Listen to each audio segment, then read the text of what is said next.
உங்களோட பாடியில இப்படி க்ரோத்ஸ் இருக்கிறத நோட் பண்ணிருக்கீங்களா?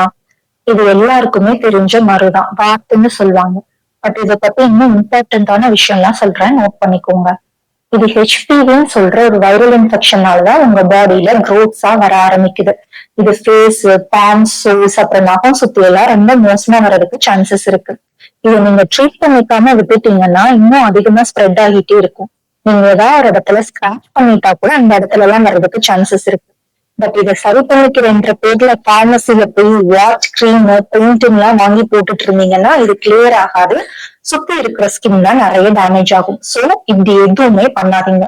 சோ உங்களுக்கு இப்படி இருந்துச்சுன்னா நீங்க உங்க டெர்மட்டாலஜிஸ்ட் கிட்ட கன்சல்ட் பண்ணுங்க.